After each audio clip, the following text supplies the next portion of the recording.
ಬಡವರ ಬಗ್ಗೆ ಏನಾದ್ರೂ ಕೆಲಸ ಮಾಡ್ಲಿಕ್ಕೆ ಆಗುದಾದ್ರೆ ಅದು ಕಾಂಗ್ರೆಸ್ ಸರ್ಕಾರದ ಮಾತ್ರ ಸಾಧ್ಯ ಹೇಳುದು. ಉಡುಪಿಯವರು ಬುದ್ಧಿವಂತರಲ್ಲ ಶೆಟ್ರ ಅಂತ ಹೇಳುದು. ನಾಳೆ ಬುದ್ಧಿವಂತರಲ್ಲ ಸರ್, ಸ್ವಲ್ಪ ಪ್ರಜಾಪ್ರಭುತ್ವ ವ್ಯವಸ್ಥೆಯಲ್ಲಿ ಅತಿ ಬುದ್ಧಿವಂತರು ಅಂತ ಹೇಳುದು. ಇವ್ರು ಯಾರು ಬಂದ ಮೇಲೆ ಕಾರ್ಕಳದಲ್ಲಿ ಹುಟ್ಟಿದಲ್ಲ. ಆದ್ರೆ ಇತ್ತೀಚಿನ ದಿನಗಳಲ್ಲಿ ಕಾಂಗ್ರೆಸ್ ಹುಡುಕುವಂತಹ ಪರಿಸ್ಥಿತಿಗೆ ಬರ್ತಾ ಇದೆ. ಮಾತಾಡಿದ್ರೆ ಕೇಂದ್ರದವರ ಮುಖ ನೋಡಿ ಓಟು ಕೊಡಿ, ನಾವಲ್ಲಿ ರಾಮ ಮಂದಿರ ಕಟ್ಟಿದ್ದೇವೆ ಅಷ್ಟು ಹೇಳುದು ಬಿಟ್ರೆ ಬೇರೆ ಯಾವ್ದಾಗಿದೆ ನಂಗೆ ಹೇಳಿ. ಜೋಡ್ ರಸ್ತೆಯಲ್ಲಿ ರೋಡ್ ಪೇಟೆ ಆಗಲ್ಲ, ಸಾಕ ಕಾರ್ಕಳಕ್ಕೆ 1 ಕಿಲೋಮೀಟರ್ ಪೇಟೆ ಆಗಲ್ಲ.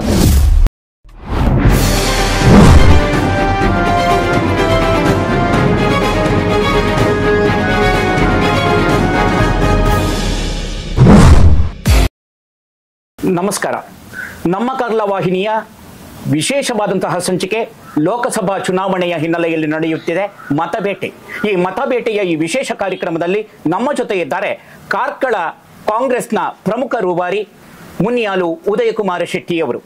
ಬಹಳ ಸಾತ್ವಿಕ, ಸರಳ, ಸಜ್ಜನ ಎನ್ನುವಂತಹ ಖ್ಯಾತಿಯನ್ನ ಪಡೆದು ಆ ಮೂಲಕವಾಗಿ ಈ ಪರಿಸರದಲ್ಲಿ ಮನೆ ಮಾತಾಗಿರುವಂತಹ ಮುನಿಯಾಲು ಉದಯಕುಮಾರ ಶೆಟ್ಟಿ ಅವರ ಜೊತೆ ಲೋಕಸಭಾ ಚುನಾವಣೆಯ ಹಿನ್ನೆಲೆಯಲ್ಲಿ ಅವರ ಜೊತೆ ಮಾತಾಡೋಣ. ಈ ಕಾರ್ಯಕ್ರಮಕ್ಕೆ ಮೊದಲಾಗಿ ಅವರನ್ನ ಪ್ರೀತಿಯಿಂದ ಸ್ವಾಗತಿಸೋಣ.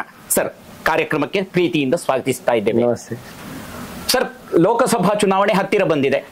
ನಿಮ್ಮ ತಯಾರಿ ಏನು, ಹೇಗೆ? ನಿಮ್ಗೆಲ್ಲ ಗೊತ್ತಿದ್ದ ಹಾಗೆ 26ರಂದು 2024ರ ಲೋಕಸಭಾ ಚುನಾವಣೆ ಇದೆ. ಉತ್ತಮ ರೀತಿಯಲ್ಲಿ ಸಾಗ್ತಾ ಇದೆ. ಯಾಕಂದ್ರೆ ಜನ ಅತ್ಯಂತ ಸಂತೋಷದಿಂದ ಕರ್ನಾಟಕದಲ್ಲಿ ಪುನಃಸಲ ಕಾಂಗ್ರೆಸ್ ಸರ್ಕಾರನೇ ಬೇಕು. ಇದರ ಮೊದಲು ಕರ್ನಾಟಕದಲ್ಲಿ ಬಿಜೆಪಿ ಸರ್ಕಾರ ರೂಲ್ ಮಾಡ್ತಾ ಇತ್ತು.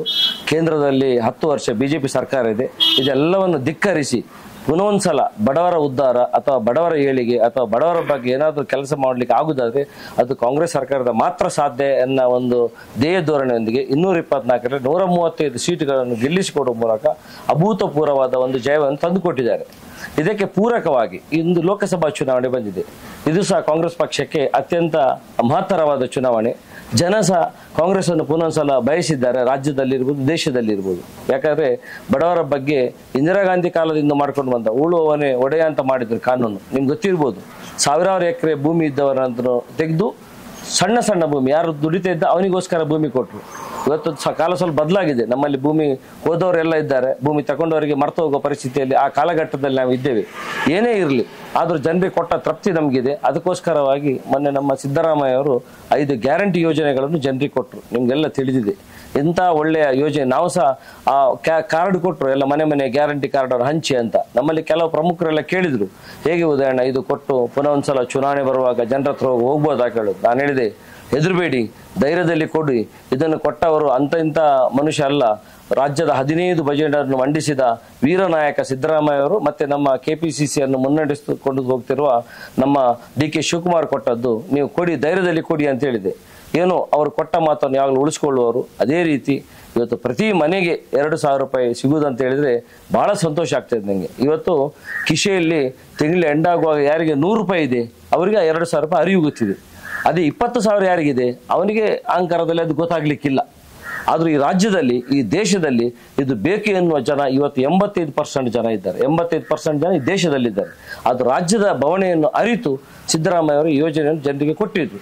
ಅದನ್ನು ಅತ್ಯಂತ ಸಂತೋಷದಿಂದ ಅದು ಸಹ ನೋಡಿ ನಮ್ಮ ಎಷ್ಟು ಬೇಜಾರಾಗ್ತದೆ ಅಂದ್ರೆ, ಕರ್ನಾಟಕ ರಾಜ್ಯದಲ್ಲಿ ಕಾಂಗ್ರೆಸ್ ಬಂದಿದೆ, ಉಡುಪಿ ಜಿಲ್ಲೆ ಮಟ್ಟಿಗೆ ಒಂದೂ ಕಾಂಗ್ರೆಸ್ ಅಭ್ಯರ್ಥಿ ಗೆಲ್ಲಿಲ್ಲ. ನಾವು ಎಲ್ಲರೂ ಹೋದ್ರೆ ಕೇಳೋದು ಉಡುಪಿಯವರು ಬುದ್ಧಿವಂತರಲ್ಲ ಶೆಟ್ರ ಅಂತ ಕೇಳೋದು. ನಾಳೆ ಬುದ್ಧಿವಂತರಲ್ಲ ಸರ್, ಸ್ವಲ್ಪ ಪ್ರಜಾಪ್ರಭುತ್ವ ವ್ಯವಸ್ಥೆಯಲ್ಲಿ ಅತಿ ಬುದ್ಧಿವಂತರು ಅಂತ ಹೇಳುದು. ಯಾರನ್ನು ಯಾವಾಗ ಮಾಡ್ಬೇಕಂತ ಗೊತ್ತಿಲ್ಲ. ಇವರ ಬುದ್ಧಿವಂತಿಗೆ ಸ್ವಲ್ಪ ಲೆಕ್ಕಗಿಂತ ಜಾಸ್ತಿ ನಾವೇ ಶ್ರೇಷ್ಠರು, ನಾವೇ ಅತಿ ಬುದ್ಧಿವಂತರು ಅಂತ.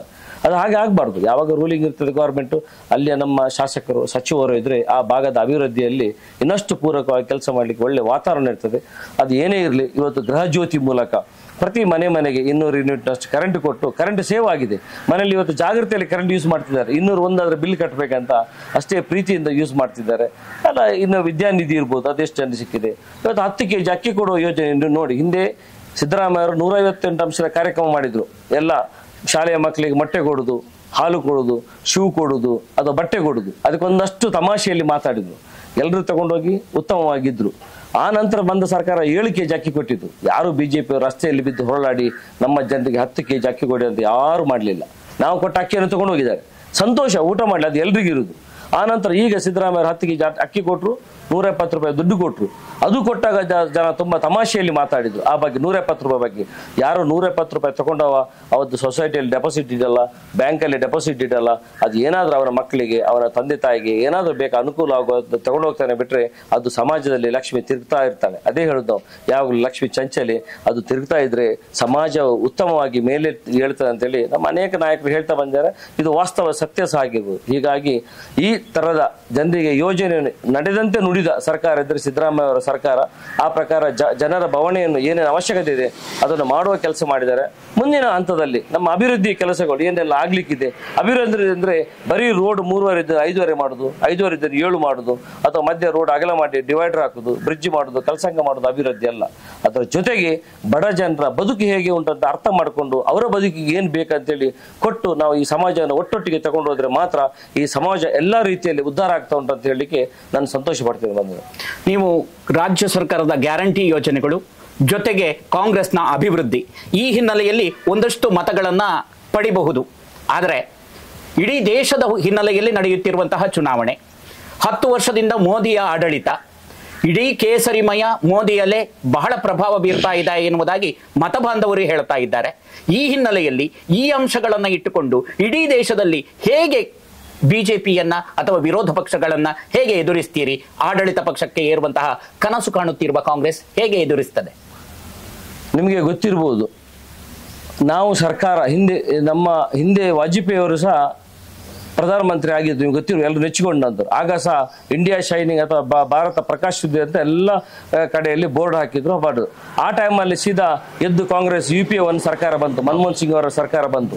ಆ ನಂತರ ಜನರ ಬದುಕಿನಲ್ಲಿ ಎಷ್ಟು ಉತ್ತಮವಾಗಿ ಕೆಲಸ ಮಾಡಿದೆ ಅಂತ ಗೊತ್ತಿದೆ. ಇದೆಲ್ಲ ಅಪಪ್ರಚಾರ. ನೀವು ನೋಡಿ ಏನಾಯ್ತು, ನೋಟ್ ಬ್ಯಾನ್ ಮಾಡಿದ್ರು. ನೋಟ್ ಬ್ಯಾನ್ ಮಾಡಿ 500 ಮತ್ತೆ 1,000 ರೂಪಾಯಿ ನೋಟ್ ಬ್ಯಾನ್ ಮಾಡಿ ಏನು ನೋಟ್ ತಂದ್ರು? ಮತ್ತೆ ಉದ್ದೇಶ ಏನು? ಕಪ್ಪು ನೋಟ್ ಬ್ಯಾನ್ ಮಾಡ್ತೇವೆ ಅಂತ ಮತ್ತೆ 2,000 ರೂಪಾಯಿ ನೋಟ್ ತರುದಾ? ಅದು ತಂದ ನಂತರ ಆ ನೋಟ್ ಬ್ಯಾನ್ ಆದ ಕೂಡಲೇ ನಮ್ಮ ಪ್ರದೇಶದ ನಮ್ಮ ಪ್ರಾದೇಶಿಕ ವಿಷಯ ಮಾತಾಡಿ, ಕಾರ್ಕಳ ವಿಷಯ ಮಾತಾಡುವ. ಕಾರ್ಕಳ ನಮ್ಮ ಈ ಗ್ರಾಮ, ನಮ್ಮ ಬೂತಿನ ವಿಷಯ ಮಾತಾಡಿದ್ರೆ ಮಾತ್ರ ದೇಶದ ವಿಷಯ ಮಾತಾಡ್ಲಿಕ್ಕೆ ಆಗ್ತದೆ. ನಮ್ಮ ಕಾರ್ಕಳದ ಎಷ್ಟು ಜನ ಬಂಧುಗಳು ಇವತ್ತು ಬಾಂಬೆ, ಬ್ಯಾಂಗ್ಳೂರು, ಬೇರೆ ಬೇರೆ ಕಡೆ ಉದ್ಯೋಗ ಮಾಡ್ತಿದ್ರು. ಅಲ್ಲೆಲ್ಲ ನೀವು ಬಾಡಿಗೆಗೆ ಅಂಗಡಿ ತಗೊಂಡು ಅವರ ಉದ್ಯೋಗ ಮಾಡ್ತಾ ಅಲ್ಲಿ ಬಂದ ಸಂಪಾದನೆ ನಮ್ಮ ಊರಿಗೆಲ್ಲ ಕಳಿಸ್ತಾ ಇದ್ರು. ಇವತ್ತು ಅವರ ಪರಿಸ್ಥಿತಿ ನೋಟ್ ಬ್ಯಾನ್ ಎಷ್ಟು ದುಸ್ತರ ಆಗಿದೆ ಅಂತ ನೀವು ಅಲ್ಲಿ ಅವರ ಕೇಳಿ. ಅಂತ ಒಂದು ಕೆಟ್ಟ ವ್ಯವಸ್ಥೆ ಬಂದು ಇವತ್ತು ಬ್ಯಾಂಕಿನ ಎಷ್ಟು ಡೋರ್ಗಳು ಓಪನ್ ಇದ್ದಾವೆ. ಇವತ್ತು ಒಂದು ಊರಿನಲ್ಲಿ Vijaya bank, Canara bank, Syndicate bank, ಹೀಗೆ ಬೇರೆ ಬೇರೆ 3-4 ಬ್ಯಾಂಕ್. ಜನರಿಗೆ ಆಪ್ಷನ್ ಇತ್ತು ಏನಾದ್ರು ಹೋಗಿ ಅವರ ಕೆಲಸ ಮಾಡ್ಲಿಕ್ಕೆ. ಇವತ್ತು ಅದನ್ನೆಲ್ಲ ಬಿಟ್ಟು ಒಂದು ಡೋರ್ ಓಪನ್ ಮಾಡಿ ಅದರಲ್ಲಿ ನಮ್ಮ ಭಾಷೆ ಗೊತ್ತಿಲ್ಲದವರು ಇರುವುದು. ನಮ್ಮ ಹಳ್ಳಿ ಜನ ಅವರದ್ದು ಹೇಗೆ ವ್ಯವಹಾರ ಮಾಡೋದು? ನೀವು ನ್ಯಾಷನಲ್ ಬ್ಯಾಂಕ್ ಅನ್ನು ಬಂದ್ ಮಾಡಿ DC ಆಫೀಸಲ್ಲಿ ಹೋದ್ರೆ 1 ವಾರಕ್ಕೆ 5 ಸೊಸೈಟಿ ಓಪನ್ ಮಾಡ್ತಿದ್ದೀರಿ. ಇದು ಬೇಕಾ ನಾನು ಕೇಳುದು? ಸೊಸೈಟಿಯಲ್ಲಿ ಮಾಡಿದ್ರೆ ನೀವು ಇಲ್ಲಿ 9% ಬಡ್ಡಿ ಕೊಡು, ಅಲ್ಲಿ 18% ಬಡ್ಡಿ ಕೊಟ್ಟು ವ್ಯವಹಾರ ಮಾಡಿ. ಆ ಬಡವ ಬದುಕಲಿಕ್ಕೆ ಉಂಟಾ? ಅವ ಈಗ ಯಾವ ಗ್ರೂಪ್ ಅದ್ರ ಗ್ರೂಪ್ ಯಾವ್ದಾದ್ರು ಅವ್ರಿಗೆ ಸಾಲ ಸಿಕ್ಕಿದ್ರು ಸಾಕು, ಎಲ್ಲಿ ಬೇಕಾದ್ರೆ ಸೈನ್ ಮಾಡಿ ಅವ ಸಾಯೋ ತನಕ ಸಾಲ ಕಟ್ಟಲಿಕ್ಕೇನೆ ಹುಟ್ಟಿದ ಪರಿಸ್ಥಿತಿಯಲ್ಲಿ ನಮ್ಮ ಸಮಾಜದಲ್ಲಿ ಈಗ ಅಂತ ಒಂದು ಕೆಟ್ಟ ವಾತಾವರಣ ನಿರ್ಮಾಣ ಆಗಿದೆ. ಇದು ಯಾರಿಂದ ಈ 10 ವರ್ಷದಲ್ಲಿ ಆಗಿದೆ ಅಂತ ನೋಡಿ. ಯಾರು ಬಾಯಿ ಬಿಡುವುದಿಲ್ಲ. ಬಾಯಿ ಬಿಡಿದ್ರೆ ಹಿಂದುತ್ವ, ನಮ್ಮ ದೇಶ, ನಮ್ಮ ಇದಿಲ್ವಾ ಅಂತ ನೀವು ಎಣಿಸಿ. ಕಾರ್ಕಳ ತಾಲೂಕು ಹುಟ್ಟಿದ್ದು ಇವ್ರು ಯಾರು ಬಂದ ಮೇಲೆ ಕಾರ್ಕಳ ತಾಲೂಕು ಹುಟ್ಟಿದ್ದಲ್ಲ. ಇವ್ರು ಬಂದ ಮೇಲೆ ನಮ್ಮಲ್ಲಿ ಇಷ್ಟು ಪಂಚಾಯತ್ ಆಗಿದಲ್ಲ. ಇವ್ರು ಬಂದ ಮೇಲೆ ನಮ್ಮಲ್ಲಿ ಡಿಗ್ರಿ ಕಾಲೇಜ್ ಆಗಿದ್ದು ಅಥವಾ ನಮ್ಮ ನವೋದಯ ಶಾಲೆ ಆಗಿದೆ ಹೆಬ್ರಿಯಲ್ಲಿ, ಇಷ್ಟೆಲ್ಲ ಬ್ರಿಡ್ಜ್ಗಳಾಗಿದ್ದು ನಮ್ಮಲ್ಲಿ ಈ ವ್ಯವಸ್ಥೆ ಇವ್ರು ಬಂದ ಮೇಲೆ ಆಗಿದ್ದಲ್ಲ. ಇವ್ರು ಬಂದ ನಂತರ ಅದಕ್ಕೆ ಸ್ವಲ್ಪ ಅದನ್ನು ಇಂಪ್ರೂವ್ ಮಾಡುವ ಕೆಲಸ ಮಾಡಿರ್ಬೋದು. ಅದು ಬಿಟ್ಟು ಏನಾಗಿಲ್ಲ ನಾನು ನೋಡಿದ ಪ್ರಕಾರ. ಈ ಕಾಂಗ್ರೆಸ್ ಕಳೆದ 10 ವರ್ಷಗಳಿಂದ ಹಿಂದೆ ಕಾರ್ಕಳದಲ್ಲಿ ಪ್ರಧಾನವಾದಂತಹ ವಿಧಾನಸಭೆಯಲ್ಲೂ ಇರಬಹುದು ಅಥವಾ ಲೋಕಸಭೆಯ ಹಿನ್ನೆಲೆಯಲ್ಲೂ ಕೂಡ ಕಾಂಗ್ರೆಸ್ ಬಹಳ ಅಸ್ತಿತ್ವದಲ್ಲಿ ಇತ್ತು. ಆದರೆ ಇತ್ತೀಚಿನ ದಿನಗಳಲ್ಲಿ ಕಾಂಗ್ರೆಸ್ ಹುಡುಕುವಂತಹ ಪರಿಸ್ಥಿತಿಗೆ ಬರ್ತಾ ಇದೆ. ಉದಯ್ ಕುಮಾರ್ ಶೆಟ್ಟಿ ಅಂತವರು ಆ ಕಾಂಗ್ರೆಸ್ ಅನ್ನ ಮತ್ತೆ ಪುನರುಜ್ಜೀವನಗೊಳಿಸುವಂತಹ ಕೆಲಸವನ್ನ ಮಾಡ್ತಾ ಇದ್ದಾರೆ. ಇದು ನಿಮ್ಗೆ ಕಷ್ಟ ಅನಿಸ್ತಾ ಇಲ್ವೇ ಈ ಲೋಕಸಭಾ ಚುನಾವಣೆಯ ಹಿನ್ನೆಲೆಯಲ್ಲಿ ಮತ ಕೇಳಲಿಕ್ಕೆ? ನೋಡಿ, ಸೋಲು ಗೆಲುವು ಏರಿಳಿತ ಎಲ್ಲ ಇದ್ದದೆ, ಜೀವನದಲ್ಲಿ ಇದ್ದದ್ದೇ, ರಾಜಕೀಯದಲ್ಲಿ ಇದ್ದದೆ. ಅದನ್ನೆಲ್ಲ ನಾವು ಸಮಚಿತ್ತದಲ್ಲಿ ಸ್ವೀಕರಿಸಬೇಕು. ಹಿಂದೆ ನಾನು ಹೇಳಿದೆ ಒಂದ್ಸಲ ನಿಮ್ಗೆ ಎಕ್ಸಾಂಪಲ್, ವಾಜಪೇಯಿ ಅವರು ಪ್ರಧಾನಮಂತ್ರಿ ಆದ ಇನ್ನು 25 ವರ್ಷ BJP ಸರ್ಕಾರ ಅಂತೇಳಿ ಒಂದು ಜನರ ಮನಸ್ಸಿಗೆ ಬರುವಾಗಿದ್ದಿತ್ತು. ಅದು ಚೇಂಜ್ ಆಗಿ 10 ವರ್ಷ ಪುನಃ ಜನರು ಕಾಂಗ್ರೆಸ್ಗೆ ಕೊಟ್ಟರು. ಅದೇ ರೀತಿ ಈಗ ಅಂತೂ ಯಾರಿಗೂ ಬೇಡ ಅಂತಾಗಿದೆ. ಈಗ ಹೇಳುದು ನೀವು ಧರ್ಮ ಮತ್ತೆ ದೇವಸ್ಥಾನದ ವಿಷಯ ಬಿಟ್ಟು ಬೇರೆ ಯಾವ ಅಭಿವೃದ್ಧಿಯ ಮೇಲೆ ಮಾತಾಡ್ತೀರಿ? ನೀವು ಮಾತಾಡಿದ್ರೆ ಕೇಂದ್ರದವರ ಮುಖ ನೋಡಿ ಓಟು ಕೊಡಿ, ನಾವಲ್ಲಿ ರಾಮ ಮಂದಿರ ಕಟ್ಟಿದ್ದೇವೆ, ನಾಳೆ ವಿಶ್ವನಾಥ ಕ್ಷೇತ್ರ ಕಟ್ತೇವೆ, ಇದೇ ಮಾತಾಡ್ತಾರೆ. ಬಿಟ್ರೆ ಅದು ಬಿಟ್ಟು ಬೇರೆ ನಾವು ಜನರ ಬದುಕಿಯಾಗಿ ಹೀಗೆ ಕೊಡ್ತೇವೆ, ಏನಾದ್ರು ಕೊಡ್ತೀವಿ. ಈಗ ನಾವು ಕೊಟ್ಟೆವು ಜನರ ಬದುಕಿ 2,000 ಕೊಟ್ಟೆವು, ಅದು ತಗೊಂಡಾಗ ಡೆಪಾಸಿಟ್ ಇಡುವುದಿಲ್ಲ. ಅವನ ಜೀವನಕ್ಕೆ ಅಗತ್ಯ ಇದೆ. ಅಗತ್ಯ ಯಾರಿಗಿಲ್ಲ ಅವಲ್ಲಿ ಬಿಟ್ಟು ಹೋಗ್ಲಿ, ಸರ್ಕಾರದಲ್ಲಿ ಇರ್ಲಿ, ಅವರಿಗೆ ರೋಡ್ ಆಗ್ಬೇಕು, ಬ್ರಿಡ್ಜ್ ಆಗ್ಬೇಕು, ಅದನ್ನು ಬಿಟ್ಟು ಹೋಗ್ಲಿ ಅವರು, ಸಂತೋಷ. ಕರೆಂಟ್ ಬಿಲ್ ಯಾರಿಗೆ ಕಂಪಲ್ಸರಿ ಇಲ್ಲ, ಅವ್ರು ನಾಳೆ ತಗೊಳ್ಳೋದು ಬೇಡ, ಬಿಟ್ಟು ಬಿಡ್ಲಿ ಅವರಿಗೆ. ಅದು ಅಲ್ಲದೆ ಕೇಂದ್ರದಿಂದ ಸಹ 5 ನ್ಯಾಯ ಯೋಜನೆ ನಾವೀಗ ಕೊಡುವ ನಿರ್ಣಯವನ್ನು ಮಾಡಿ ಆ ಗ್ಯಾರಂಟಿ ಕಾರ್ಡ್ ಆಗಿದೆ, ಜನರಿಗೆ ಕೊಡ್ತೇವೆ. ಇದರಲ್ಲಿ ಅಷ್ಟೇ ಪ್ರತಿ ಮನೆಯ ತಾಯಿಗೆ 1 ವರ್ಷಕ್ಕೆ 1 ಲಕ್ಷ ರೂಪಾಯಿ ಯೋಜನೆ. ಮತ್ತೆ ಇವತ್ತು ಬಡವ ಏನಾದ್ರು ಕಾಯಿಲೆ ಬಂತಂತಾದ್ರೆ ಒಂದೇವನ ಮಠ ಕರ್ಕೊಳ್ಬೇಕು, ಇಲ್ಲದವ ಸಾಯ್ಬೇಕು ಅಂತ ಪರಿಸ್ಥಿತಿ ಹಾಸ್ಪಿಟ್ಲಿಗೆ ಹೋದ್ರೆ ಅದಕ್ಕೆ 25 ಲಕ್ಷ ರೂಪಾಯಿಯ ಜೀವ ವಿಮೆ, ಅವನಿಗೆ ಏನಾದ್ರೂ 25 ಲಕ್ಷ ವಿಮೆ ಕವರ್ ಆಗಬೇಕು. ಅದರೊಟ್ಟಿಗೆ ರೈತರ ಸಂಪೂರ್ಣ ಸಾಲ ಮನ್ನಾ, ಆ ಜೊತೆಗೆ 1 ಲಕ್ಷ ರೂಪಾಯಿ ತನಕ ಅವನಿಗೆ ಉದ್ಯೋಗ ಭದ್ರತೆ, 1 ವರ್ಷದಲ್ಲಿ ಯಾರೇ ಡಿಗ್ರಿ ಆಗಲಿ ಕಲಿತು ಬಂದವನಿಗೆ 1 ಲಕ್ಷ ತನಕ ಸಂಬಳ ಸಿಗುವಂತ ಉದ್ಯೋಗ ಭದ್ರತೆ. ಇಂಥ 5 ನ್ಯಾಯ ಯೋಜನೆ. ನರೇಗಾದಲ್ಲಿ 309 ರೂಪಾಯಿ ಸಿಗ್ತಿತ್ತು, ಅದನ್ನು 400 ರೂಪಾಯಿಗೆ ಏರಿಸಿದ್ದೇವೆ. ಇಂಥ ಬೇರೆ ಬೇರೆ ಯೋಜನೆ ಹಲವಾರು ಜನರಿಗೆ ಪೂರಕವಾದ, ಬಡವರಿಗೆ ಪೂರಕವಾದ 85% ಜನರನ್ನು ನಾವು ಗುರಿಯಾಗಿಟ್ಕೊಂಡು ಕೆಲಸ ಮಾಡ್ತಿದ್ದೇವೆ. ಇವರು 85, ಇವರು 0.85% ಜನರನ್ನು ಗುರಿಯಾಗಿಟ್ಟು ಕೆಲಸ ಮಾಡ್ತಿದ್ದಾರೆ. ಅಂದ್ರೆ 0.80, ಅದಾನಿ, ಅಂಬಾನಿ ಇಂಥ ಅಷ್ಟೇ ಜನ ಸಾಕು, ಬೇರೆಯವರು ಬೇಡ. ಈ ಕಾರ್ಕಳದ ಮುಖ್ಯವಾಗಿ ಕಾರ್ಕಳವನ್ನು ಮುಂದಿಟ್ಟುಕೊಂಡು ನಾವು ನೋಡುವಾಗ ಕಾರ್ಕಳದಲ್ಲಿ ಅಭಿವೃದ್ಧಿ ಎನ್ನುವಂತಹ ಚಿಂತನೆ ಅಥವಾ ಆ ಯೋಚನೆಗಳು ಬಂದದ್ದು ಕಳೆದ 10 ವರ್ಷಗಳಿಂದ ಅಂತ ಮತ ಬಾಂಧವರು ಹೇಳ್ತಾರೆ. ಅಂದ್ರೆ ಅಭಿವೃದ್ಧಿ, ನೀವು ಈಗಾಗಲೇ ಹೇಳಿದ ಹಾಗೆ ರಸ್ತೆಗಳ ಅಗಲೀಕರಣ ಇರಬಹುದು, ಅಥವಾ ಶೈಕ್ಷಣಿಕವಾದಂತಹ ಒಂದಷ್ಟು ಮೇಲೆತ್ತರಕ್ಕೆ ಏರಿರುವಂತದ್ದು ಇರಬಹುದು. ಹೀಗೆಲ್ಲ ಅಭಿವೃದ್ಧಿಯನ್ನೇ ಮುಂದಿಟ್ಟುಕೊಂಡು ಕಾರ್ಕಳವನ್ನ ಸಮೃದ್ಧಿಗೊಳಿಸುವಂತಹ ಚಿಂತನೆ ಒಂದಷ್ಟು ಸಮಯ ಆಡಳಿತ ಪಕ್ಷ ಬಿಜೆಪಿ ಮಾಡ್ತಾ ಹೋಯಿತು. ಸುನೀಲ್ ಕುಮಾರ್ ಕೂಡ ಆ ಹಂತದಲ್ಲಿ ಮುನ್ನಡೀತಾ ಇದ್ದಾರೆ. ಇಂತಹ ಸಮಯದಲ್ಲಿ ಬಿಜೆಪಿ, ಸುನೀಲ್ ಕುಮಾರ್, ಆಡಳಿತದ ಅಭಿವೃದ್ಧಿ ಜೊತೆಗೆ ಕಾರ್ಕಳದ ಅಭಿವೃದ್ಧಿ ಇವುಗಳನ್ನೆಲ್ಲ ಮುಂದಿಟ್ಟುಕೊಂಡು ನೀವು ಕಾಂಗ್ರೆಸ್ನ ನೆಲೆಯಲ್ಲಿ ಲೋಕಸಭೆಗೆ ಹೇಗೆ ಕಾರ್ಕಳದ ಮತಬಾಂಧವರನ್ನ ಕಾಂಗ್ರೆಸ್ನ ಮತವಾಗಿ ಪರಿವರ್ತಿಸ್ತೀರಿ? ನೀವು ಒಂದು ಮಾತು ಹೇಳಿದ್ದು ಸರಿ ಉಂಟು, ಸುನೀಲ್ ಕುಮಾರ್ ಅಭಿವೃದ್ಧಿ ಆಗಿದೆ ಅಂತ. ಅದು ನೀವು ಹೇಳಿದ್ದು ಸರಿ, ಅದು ಸುನೀಲ್ ಕುಮಾರ್ ಅಭಿವೃದ್ಧಿ ಆಗಿದೆ. ಮತ್ತೆ ಕಾರ್ಕಳದಲ್ಲಿ 10 ವರ್ಷದಿಂದ ಏನು ಅಭಿವೃದ್ಧಿ ಆಗಿದೆ ತಾವು ನೋಡ್ತಾ ಇದ್ದೀರಿ. ಆ ಮೊದಲು ಸಹ ಕಾರ್ಕಳ ಎಷ್ಟು ನಮ್ಮ ಹೆಬ್ರಿ ನವೋದಯ ಶಾಲೆ ಆಗಿದೆ ಅಂತ ಒಂದು ಶಾಲೆಯನ್ನು ಮತ್ತೆ ಕಾರ್ಕಳ ಸುನೀಲ್ ಕುಮಾರ್ ತಂದ್ರ ಆಯ್ತು. ಒಂದೇ ಒಂದು ಗೌರ್ಮೆಂಟ್ ಇಂಜಿನಿಯರಿಂಗ್ ಕಾಲೇಜ್ ತಂದ್ರ, 20 ವರ್ಷದಿಂದ ಶಾಸಕರಾಗಿದ್ದಾರೆ. ಒಂದೇ ಒಂದು ಮೆಡಿಕಲ್ ಕಾಲೇಜ್ ತಂದ್ರ. ಇವರೆಲ್ಲ ಯಾರು ಪ್ರೈವೇಟ್ ಶಾಲೆ ಮಾಡ್ತಾರೆ ಅವರೊಟ್ಟಿಗೆ ಸೇರ್ಕೊಂಡು ಪಾರ್ಟ್ನರ್ಶಿಪ್ ಮಾಡಿ ಇವರಲ್ಲಿ ಉದ್ಯೋಗ ಮಾಡುದು, ಇವ್ರದ್ದು ಬಿಸ್ನೆಸ್ ಮಾಡುದು, ರಸ್ತೆ ಆಗಲ್ಲ ಮಾಡುದು. ರಸ್ತೆದ್ದು ಹಿಂದೆ ಸಹ ಆಗಿದೆ. ಹಿಂದೆ ಲಿಮಿಟೆಡ್ ಗ್ರಾಂಟ್ ಬಂದಿತ್ತು, ಆ ಗ್ರಾಂಟ್ ಬಂದದನ್ನು ಏನ್ ಹೇಳ್ತಾರೆ ಮನಪೂರ್ವಕವಾಗಿ ಹಾಗೂ ಅದನ್ನು ಜನರಿಗೆ ಮುಟ್ಟುವಾಗೆ ನಮ್ಮ ಗೋಪಾಲ್ ಭಂಡಾರಿ ಅವರು ಇರ್ಬೋದು, ವೀರಪ್ಪ ಮೊಯ್ಲಿ ಅವರು ಇರ್ಬೋದು, ಅವರು ಮಾಡಿದ ಸೇತುವೆಗಳು, ಆ ಸೇತುವೆ ಹಳತಾದ ಕೂಡ ಹೊಸ ನಿರ್ಮಾಣ ಆಗ್ಲೇಬೇಕು. ಅದೇನು ಇವ್ರು ಮಾಡುದಲ್ಲ, ನಿರ್ಮಾಣ ಆಗಲಿಲ್ಲ. ಆ ನಂತರ ಒಂದೇ ಒಂದು ಜಾಬ್ ಕ್ರಿಯೇಷನ್ ಮಾಡಿದ್ರೆ ಹೇಳಿ, ಅಲ್ಲಿ ಬಿಆರ್ ಅಲ್ಲಿ ಇವತ್ತು ಕೈಗಾರಿಕಾ ವಸಾಹತು ಮಾಡಿದ್ದಾರೆ.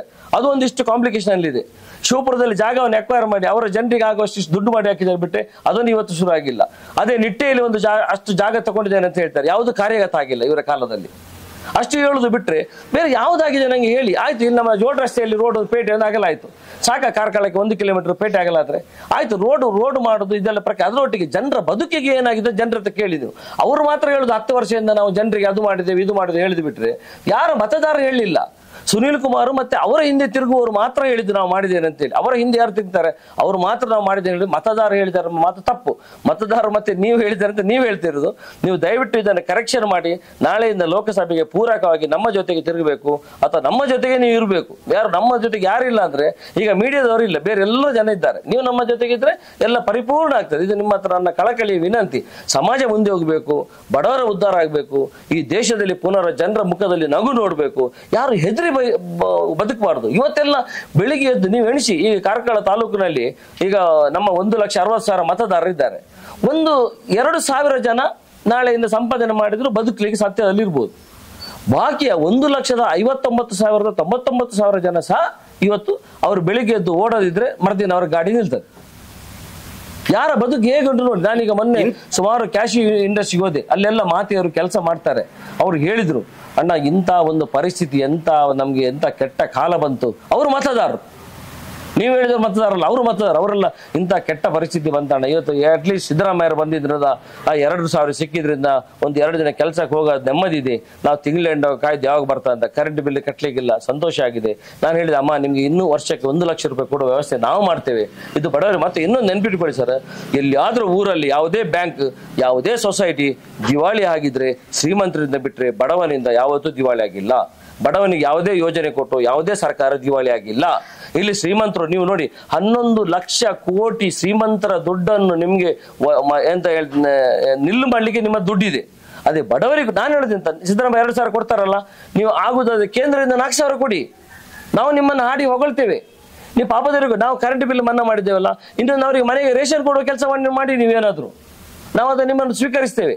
ಅದು ಬಿಟ್ಟು ನೀವು ನಾವು ಮಾತಾಡಿದಕ್ಕೇನೆ ಕೊಂಕು ಮಾತಾಡ್ಬೇಕಂತ ನೀವಂದ್ರೆ ನೀವಲ್ಲ ನಾನು ಹೇಳುದು, ನೀವು ಹೇಳುವ ಬಿಜೆಪಿ ಮತದಾರರು ಅಥವಾ ಬಿಜೆಪಿಯ ಬಗ್ಗೆ ಮಾತಾಡುವವರು ಮಾತಾಡಬಾರ್ದು ನನ್ನ ಕಳಕಳಿ ವಿನಂತಿ.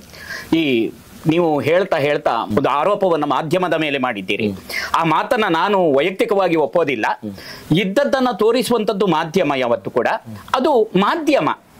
ಇದ್ದದ್ದನ್ನ ತೋರಿಸಲಿಕ್ಕೆ ಮಾಧ್ಯಮ ಯಾವುದು ಅಂತ ಹೇಳಿದರೆ ಅದು ಮಾಧ್ಯಮ. ಅದೇನೇ ಇರಲಿ, ಇಂತಹ ಹಿನ್ನೆಲೆಯಲ್ಲಿ ಯಾವತ್ತೂ ಕೂಡ ಅಭಿವೃದ್ಧಿ ಎನ್ನುವಂತಹ ಚಿಂತನೆ ಸಾಮಾನ್ಯ ಅಂದ್ರೆ ಈಗಿನ ಯುವ ಮತದಾರರಿಗೆ ಗೊತ್ತಾಗಿದ್ದ, ಅಥವಾ ಯುವ ಮತದಾರರು ಒಂದು ರೀತಿಯಲ್ಲಿ ಮೋದಿ ಅಲೆಯಲ್ಲಿ ಮಿಂದೇಳ್ತಾ ಇದ್ದಾರೆ. ಇದು ಕಾರ್ಕಳದ ವಲಯದಲ್ಲೂ ಕೂಡ ಕಂಡು ಬರ್ತದೆ. ಇಂತಹ ಸಂದರ್ಭದಲ್ಲಿ ಯುವ ಮತದಾರರನ್ನ ಎಳೆಯುವಂತಹ ಯೋಜನೆಗಳು ಕಾರ್ಕಳದಲ್ಲಿ ನೀವು ಏನು ಮಾಡ್ತೀರಿ ಮತ್ತೆ ಅದನ್ನ ಹೇಗೆ ಮತವಾಗಿ ಪರಿವರ್ತಿಸ್ತೀರಿ? ನೋಡಿ, ಯುವ ಮತದಾರರಿಗೆ ಅವರಿಗೆ ಬದುಕು ಕಟ್ಟಿಕೊಳ್ಳಿಕ್ಕೆ ನಾವು ಅವಕಾಶ ಮಾಡಿಕೊಡ್ಬೇಕು. ಅವರ ಬದುಕಿನ ನಾವು ಚೆಲ್ಲಾಟ ಆಡಬಾರ್ದು. ಅದಕ್ಕೋಸ್ಕರ ನಾವು ಇವತ್ತು ಏನು ಮಾಡ್ತಿದ್ದೇವೆ, ಪ್ರತಿ ನಮ್ಮ ಕಲಿತ ಮಕ್ಕಳಿಗೆ 1 ಲಕ್ಷ ರೂಪಾಯಿ ಮಿನಿಮಮ್ ವರ್ಷಕ್ಕೆ ಒಂದು ಕೊಡುವ ಯೋಜನೆಯನ್ನು ಕಾಂಗ್ರೆಸ್ ಸರ್ಕಾರ ಬಂದಿದೆ. ಮಿನಿಮಮ್ ಒಂದು ಉದ್ಯೋಗ ಭದ್ರತೆ ಅಂತ ಅವನಿಗೊಂದು, ಹೊರಗೆ ಬರ್ತಾ ಅವ್ನಿಗೆ ಏನು ಮಾಡೋದು ಅಂತ ಗೊತ್ತಾಗ್ತಾ ಇಲ್ಲ. ಇವತ್ತು ಇಲ್ಲಿ ಜಾಬ್ ಇಲ್ಲ, ನಿಮ್ಗೆ ಗೊತ್ತಿದೆ ಕಾರ್ಕಳದಲ್ಲಿ ಎಷ್ಟು ಜನ ಹುಡುಗರು ಕಷ್ಟಪಡ್ತಾರೆ. ಅದಕ್ಕೋಸ್ಕರ ಅವರ ಬದುಕಿನ ಅಂತ ಯೋಜನೆ ಅಥವಾ ಅವರ ಮನೆಯ ತಾಯಿಗೆ 1 ಲಕ್ಷ ರೂಪಾಯಿ ಬಂದ್ರೆ ಅವರು ಆರಾಮದಲ್ಲಿ ಕುತ್ಕೊಂಡು ಆ ಮನೆಯನ್ನು ನಡೆಸಬಹುದು.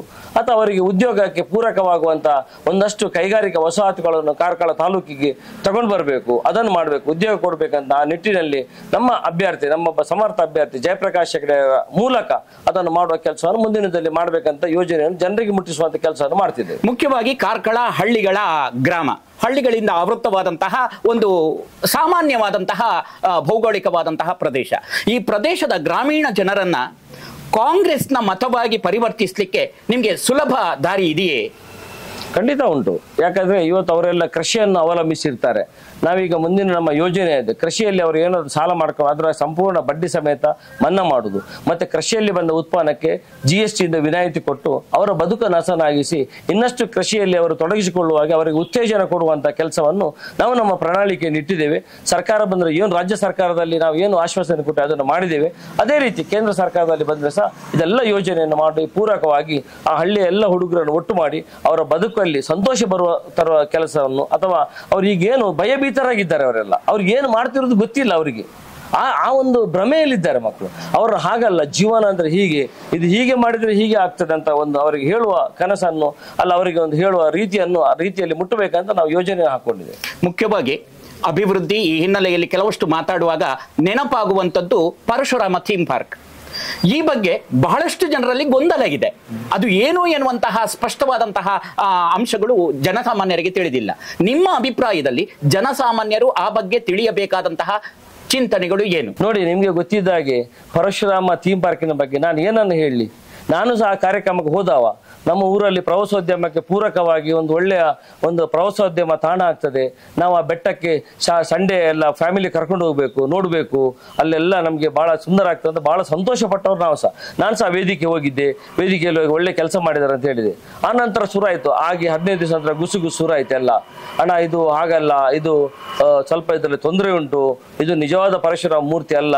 ನಾನು ಹೇಳಿದೆ, ಇಲ್ಲಪ್ಪ ಸಾಧ್ಯ ಇಲ್ಲ, ಸಚಿವರಾದವರು 4 ಶಾಸಕರಾದವರು ಸುನೀಲ್ ಕುಮಾರ್ ಅಷ್ಟು ದೊಡ್ಡ ಕೆಟ್ಟ ಕೆಲಸ ಮಾಡ್ಲಿಕ್ಕಿಲ್ಲ, ನೀವೇನ ತಪ್ಪು ಮಾಹಿತಿ ಕೊಡ್ತಿದ್ದೀರಿ ಹೇಳಿದೆ.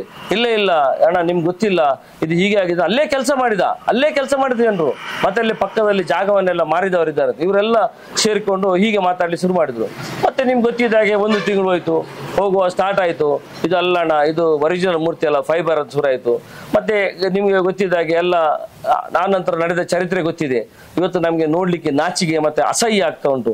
ನಮ್ಮ ಇಲ್ಲಿ ದೇವಸ್ಥಾನದಲ್ಲಿ ಉತ್ಸವ ಆಗುವ ತಟ್ಟಿರಾಯ ಎಂದು ಉತ್ಸವ ಆದ ನಂತರ ಎಲ್ಲ ಕಳಿಸ್ತಾರಲ್ಲ, ಆ ನಂತರ ಖಾಲಿ 8mm 6mm ರೋಡಿನಲ್ಲಿ ಬಿದ್ದಿರ್ತಲ್ಲ, ಆ ತರದ ಮೂರ್ತಿ ಅಲ್ಲಿ ಉಂಟು.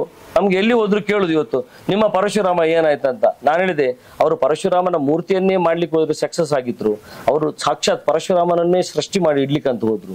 ಇದು ಅವರಿಗೆ ಪರಶುರಾಮ ತಟ್ಟಿದ್ದ ಶಾಪ ಇರ್ಬೋದು ಅಂತ ಹೇಳಿ ಇದನ್ನ ಮತ್ತೆ ಸರಿಪಡಿಸುವ ನಿಟ್ಟಿನಲ್ಲಿ 2.25 ಕೋಟಿಯ ಮೂರ್ತಿಯನ್ನು ಪ್ರತಿಷ್ಠೆ ಮಾಡ್ಲಿಕ್ಕೆ 2.25 ಕೋಟಿ ರೂಪಾಯಿಯನ್ನು ಕಲ್ಚರಲ್ ಪ್ರೋಗ್ರಾಮು, ಲೈಟ್ ಹಾಕುದು, ಶಂಕನಾದ, ಅದು ಇದು ಅಂತ ಖಾಲಿ ಆಡಂಬರಕ್ಕಾಗಿ ಖರ್ಚು ಮಾಡಿದ್ದಾರೆ. ಇದು ನಿಮ್ಗೆ ಗೊತ್ತಿದೆ, ಇದು ನೀವು ಜನರಿಗೆ ಹೇಳಬೇಕು. ಆ ನಂತರ ಅವರೇ ಹೇಳಿಕೆ ಕೊಟ್ಟರು, ಯಾರು ಮಾಡಿದ್ರೆ ಮಾಡ್ಬೇಕು ಅವರೇ. ಯಾಕಂದ್ರೆ ಅಧಿಕಾರ ಯಾರಿಗೆ ಕೊಟ್ಟದ್ದು? ಜನ ಅಧಿಕಾರ ಯಾರಿಗೆ ಕೊಟ್ಟದ್ದು ನೀವು ಹೇಳಿ? ಸುನೀಲ್ ಕುಮಾರ್ಗೆ ಅಧಿಕಾರ ಕೊಟ್ಟದ್ದು. ಅವರೇ ಇವತ್ತು ಕಾರ್ಕಳ ಶಾಸಕರಾಗಿರುವುದು, ಅವರೇ ಸರಿ ಮಾಡಬೇಕು. ನಾನು ಕಂಚನ್ನು ಬೇಡಿ ಆದ್ರೂ ಅದನ್ನು ಮಾಡ್ತೇನೆ ಅಂತ ಹೇಳಿದ್ರು. ಅವ್ರು ಯಾವಾಗ ಶುರು ಮಾಡ್ತಾರೆ ಕೇಳಿ, ನಾವು ಸಹ ಅವರ ಜೊತೆಗಿದ್ದೇವೆ. ಅವರು ಆದಷ್ಟು ಬೇಗ ಇದನ್ನು ಮಾಡಿ ಜನರಿಗೆ ಅವರ ಕೈಯಿಂದಲೇ ಸಮರ್ಪಣೆ ಆಗ್ಬೇಕಂತ ನನ್ನ ಒಂದು ಉದ್ದೇಶ. ಇನ್ನೊಂದು 6 ತಿಂಗಳಲ್ಲಿ ಅವ್ರು ಮಾಡ್ಬೋದು ಅಂತ ನಾನು ಅವರ ಜನ ಎಲ್ಲ ಮಾತಾಡ್ತಿದ್ದಾರೆ. ಅವರ ಜನರೆಲ್ಲ, ಅವರ ಬಂಧುಗಳು ಅಥವಾ ಅವರ ಯಾರಿದ್ದಾರೆ ನಿಮ್ಮ ಬಿಜೆಪಿ ಪಕ್ಷದವರು, ಇನ್ನು 6 ತಿಂಗಳಲ್ಲಿ ಮಾಡ್ತೇವೆ ಅಂತ ನಂಗೆ ಬಹಳ ಸಂತೋಷ ಆಯ್ತು, ಬಹಳ ಮನಸ್ಸು ತುಂಬಿ ಬಂತು. ಇನ್ನು 6 ತಿಂಗಳಲ್ಲಿ ಅವರ ಕಂಚನ್ನು ಬೇಡಿಯೋ ಕಾಡಿಯೋ ನಾವು ಸಹ ಎಲ್ಲ ಸೇರಿಕೊಳ್ಳುವ, ಅದರಲ್ಲಿ ಸೇರಿ ಪುನರಪಿ ಸುನೀಲ್ ಕುಮಾರ್ ಕೈಯಿಂದಲೇ ಅದು ಪ್ರತಿಷ್ಠೆಯಾಗಿ ಅದರ ಸಂಪೂರ್ಣ ಏನು ಒಂದು ಫಲ ಉಂಟಲ್ಲ, ಈಗ ದೇವರನ್ನು ಪ್ರತಿಷ್ಠೆ ಮಾಡಿದ ಫಲ ಬರ್ತಲ್ಲ, ಅದರ ಸಂಪೂರ್ಣ ಫಲ ಸುನೀಲ್ ಕುಮಾರ್ ಮತ್ತು ಅವರಿಗೆ ಸೇರ್ಲಿ ಅಂತ ಹೇಳಿ ನಾನು ದೇವರ ಹತ್ರ ಬೇಡ್ತಾ ಇದ್ದೇನೆ. ಉಡುಪಿ ಚಿಕ್ಕಮಗಳೂರು ಲೋಕಸಭಾ ಚುನಾವಣೆಯಲ್ಲಿ ಕಾಂಗ್ರೆಸ್ ಪಕ್ಷ ಜಯಗಳಿಸಿತು. ಆನಂತರದಲ್ಲಿ ಪರಶುರಾಮ ಮತ್ತೆ ನಿಮ್ಮ ಮೂಲಕ ಎದ್ದು ನಿಲ್ತಾನ? ಅಲ್ಲ, ನಾವು ಇದರ ಹೊಣೆಯನ್ನು ಕಂಪ್ಲೀಟ್ ಸುನೀಲ್ ಕುಮಾರ್ಗೆ ಕೊಡ್ತೇವೆ. ಯಾಕಂದ್ರೆ ನಿಮ್ಗೆ ಗೊತ್ತಿರ್ಬೋದು, ಒಂದು ನಾವು ಧಾರ್ಮಿಕ ವಿಚಾರವನ್ನು ಮಾಡುವಾಗ ತುಂಬಾ ಯೋಚನೆ ಮಾಡಬೇಕು, ತುಂಬಾ ತಿಳಿದವರನ್ನು ಅದರಲ್ಲಿ ಇನ್ವಾಲ್ವ್ ಮಾಡಬೇಕು. ನಾವು ಏಕಾಏಕಿ ಏನೋ ಮಾಡ್ತೇವೆ ಅಂತ ಹೋಗುದಲ್ಲ. ನೀವತ್ತು ಎನ್ನೊಳೆಯ ಡ್ಯಾಮ್ ನೋಡಿ ಸರ್, ಎನ್ನೊಳೆಯ ಡ್ಯಾಮ್ ವಿಷಯ ತಗೊಳ್ಳಿ. ಆ ಡ್ಯಾಮು ಅದಕ್ಕಿಂತ 1 ಕಿಲೋಮೀಟರ್ ಕೆಳಗೆ ಆಗಿದ್ರೆ ಇವತ್ತು ಕಾರ್ಕಳದಲ್ಲಿ ಅಂತ ಒಂದು ಪ್ರವಾಸೋದ್ಯಮ ತಾಣ ಇರ್ತಿರ್ಲಿಲ್ಲ. ನಾನು ಕೇಳುದು, ನಮ್ಮ ಇನ್ನು ಬೆಳಂಜ ತನಕ ಇದೊಂದು ಟ್ರಯಾಂಗ್ಯುಲರ್ ಶೇಪ್ ಅಲ್ಲಿ ಕಾರ್ಕಳ ತಾಲೂಕು ನೀವು ಎಣಿಸ್ಕೊಳ್ಳಿ, 34 ಪಂಚಾಯತ್, 209 ಬೂತ್ ಅಲ್ಲಿ ಅವರ ಇಂಥ ಹೊಳೆ ನದಿಯ ಯಾವುದೇ ಒಂದು ಜಾಗ ಇಲ್ಲ. ಇಲ್ಲಿ 1 ಕಿಲೋಮೀಟರ್ ಆಗಿ ಈ ಮೇಲ್ ಪರಿಸರದ ಕಂಪ್ಲೀಟ್ ನೀರು ನಿಂತಿದ್ರೆ ನಾವು ಎರಡೂ ಸೈಡಿಗೆ ಸ್ಟೆಪ್ಪಿನ ಕಲ್ಲು ಕಟ್ಟಿ ಅದರಲ್ಲಿ ಪ್ರವಾಸೋದ್ಯಮ ತಡ್ಕೊಬಂದು ಒಂದು ಸ್ಪೀಡ್ ಬೋಟ್ ಹಾಕಿದ್ರೆ ಎನ್ನೊಳೆ ಪೇಟೆಯಿಂದ ಮಹಾಲಕ್ಷ್ಮಿ ದೇವಸ್ಥಾನಕ್ಕೆ ಒಂದು 2,000 ಜನ ತಿಂಗಳಿಗೆ ಪ್ರತಿ ವಾರ ಬರ್ತಿದ್ರು ಅಲ್ಲಿಗೆ. ಅಂತ ಒಂದು ಬ್ಯೂಟಿಫುಲ್ ಜಾಗ ಆಗ್ತದೆ. ಇದನ್ನು ನೋಡಿ, ಎನ್ನೊಳೆ ಪೇಟೆಯಲ್ಲಿ ಎಲ್ಲರೂ ನೋಡ್ಬೇಕಂತ ಆ ಡ್ಯಾಮ್ ಅನ್ನಲ್ಲಿ ಕಟ್ಟುದು, ಅಲ್ಲಿ ಕರೆಂಟ್ ಅನ್ನು ಇಡೀ ಎನ್ನೊಳೆ ಪೇಟೆಯಲ್ಲಿ ಹಾಕಿದ್ದು. ಇವತ್ತು ಎನ್ನೊಳೆ ಪೇಟೆ ಕರೆಂಟ್ ಶಾಕ್ ಹೊಡೆಯುವಾಗಿ ಉಂಟು. ಈ ಯೋಚನೆ ನಾನು ಇದನ್ನು ನಿಮ್ಮ ಹತ್ರ ಕೇಳುದು. ಇದಕ್ಕೆ ನಾನು ಹೇಳ್ತೀನಿ, ಇದನ್ನು ಮಾಧ್ಯಮದಲ್ಲಿ ನೀವು ಬೇರೆ ಯಾವ್ದಾದ್ರು ಯೋಚನೆ ಆಗುವ ಸರ್, ಯೋಜನೆ ನಿಮಗೆ ಕಂಡು ಬಂದ್ರೆ ನೀವು ಇಮಿಡಿಯೇಟ್ ವಿರೋಧಿಸಬೇಕಂತ ಹೇಳುದಲ್ಲ, ಜನರಿಗೆ ತಿಳಿ ಹೇಳಬೇಕು. ಈಗ ಪರಶುರಾಮನ ಮೂರ್ತಿಯ ವಿಷಯದಲ್ಲಿ ಅಷ್ಟೇ, ಅಲ್ಲಿ ಭೂಮಿಕಲ್ ಬೆಟ್ಟದಲ್ಲಿ ಮಾಡುವಾಗ ಒಂದಷ್ಟು ಜನರ ಹತ್ರ ಅಲ್ಲಿ ದೇವರದ್ದು ಕೆಳಗಡೆ ಭೂತದ್ದು ಇದು ಉಂಟಂತೆ ಅಲ್ಲ, ದೇವರದ್ದೆಲ್ಲ ಉಂಟು ಹೇಳ್ತಾರೆ. ನಾವು ಅದನ್ನು ಹೆಚ್ಚಿಗೆ ಗಮನಿಸಿ ಹೋಗಿಲ್ಲ, ಇವ್ರು ಏನೋ ಮಾಡ್ತಿದ್ದಾರೆ, ಒಳ್ಳೆ ಮಾಡ್ತಿದ್ದಾರೆ. ಈಗ ನನ್ನ ಪುನರಪಿ ನಿಮ್ಮ ಮೂಲಕ ನನ್ನ ವಿನಂತಿ ಏನಂದ್ರೆ, ಅವರು 6 ತಿಂಗಳಲ್ಲಿ ಅವರಿಗೆ ಜನರು ಅಧಿಕಾರ ಕೊಟ್ಟಿದ್ದಾರೆ. ಅವರು ಒಬ್ಬರು ಕ್ಷೇತ್ರದ ಶಾಸಕರ ಮೇಲೆ ಅವರಿಗೆ ಅವ್ರದ್ದು ಕೆಲಸ ಅದು ಮಾಡುವಂತ, ನಮ್ಮ ಕೆಲಸ ಅಲ್ಲ. ನಾವು ಮಾಡ್ಲಿಕ್ಕೆ ಹೋದ್ರೆ ವಿರೋಧಿಸ್ತಾರೆ. ಅವರೀಗ ಅರ್ಥ ಆಗಿಲ್ಲ, ಅವ್ರು ವಿರೋಧಿಸುವ ಹಕ್ಕು ಅವರಿಗಿದೆ. ಅದರಿಂದ ನಾವು ವಿಪಕ್ಷದಲ್ಲಿದ್ದೇವೆ, ಕಾರ್ಕಳ ಮಟ್ಟಿಗೆ ನಾವು ವಿರೋಧ ಪಕ್ಷದಲ್ಲಿದ್ದೇವೆ, ಅವರು ಆಡಳಿತ ಪಕ್ಷದಲ್ಲಿದ್ದಾರೆ.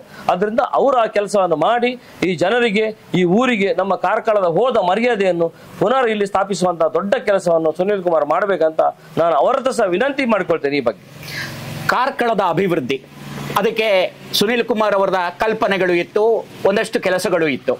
ಜೊತೆಯಲ್ಲಿ ಈಗ ನೀವು ಕೂಡ ಕಾರ್ಕಳದ ಅಭಿವೃದ್ಧಿಗೆ, ಅದು ಸಾಮಾಜಿಕವಾಗಿರಬಹುದು, ಶೈಕ್ಷಣಿಕವಾಗಿರಬಹುದು, ಜೊತೆಗೆ ಆರ್ಥಿಕವಾದಂತಹ ಪ್ರಗತಿಯ ಉನ್ನತಿ ಇರಬಹುದು, ಔದ್ಯೋಗಿಕವಾಗಿರಬಹುದು, ಎಂತ ಯೋಚನೆ ಇದೆ ನಿಮ್ಮಲ್ಲಿ? ನೋಡಿ, ನಮ್ಮಲ್ಲಿ ಈಗ ನಮ್ಮ ಕಾರ್ಕಳದಲ್ಲಿ ಜನರಿಗೆ ಉದ್ಯೋಗ ಬೇಕು.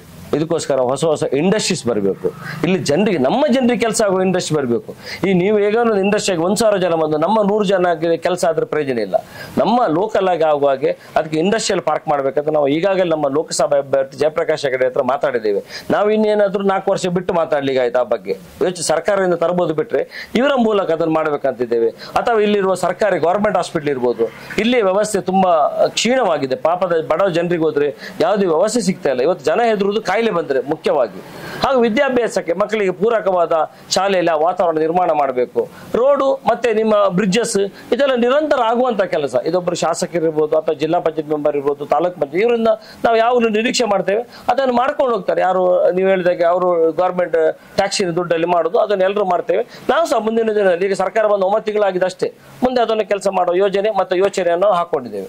ಈಗ ಲೋಕಸಭಾ ಚುನಾವಣೆಯ ಹಿನ್ನೆಲೆಯಲ್ಲಿ ಉಡುಪಿ ಮತ್ತು ಚಿಕ್ಕಮಗಳೂರು ಎನ್ನುವಂಥದ್ದು ವಿಸ್ತಾರವಾದಂತಹ ಭೌಗೋಳಿಕವಾದಂತಹ ಪ್ರದೇಶವನ್ನು ಹೊಂದಿದೆ. ಕಾರ್ಕಳ ಎನ್ನುವಂತಹ ಈ ಪರಿಸರದಲ್ಲಿ ಬಹಳಷ್ಟು ಹಳ್ಳಿಯ ಪ್ರದೇಶಗಳು ಇವೆ, ರಸ್ತೆಗಳು ಕಾಣದೇ ಇರುವಂತಹ ಸ್ಥಳಗಳು ಇವೆ. ಉದಾಹರಣೆಗೆ ನಿಮ್ಮ ಮುನಿಯಾಲು ಹತ್ತಿರದ ಕಬ್ಬಿನಾಲೆಯ ಗುಡ್ಡಗಾಡು ಪ್ರದೇಶದ ಅನೇಕ ಮನೆಗಳಿಗೆ ರಸ್ತೆಗಳಿಲ್ಲ. ಅಂತಹ ರಸ್ತೆಗಳನ್ನ ಮಾಡುವಲ್ಲಿ ಅಥವಾ ಅಲ್ಲಿಯ ಜನರನ್ನ ಅಭಿವೃದ್ಧಿಗೊಳಿಸುವಲ್ಲಿ ನಿಮ್ಮ ಏನೆಲ್ಲ ಉಪಾಯಗಳು ಯೋಚನೆಗಳು ಇವೆ?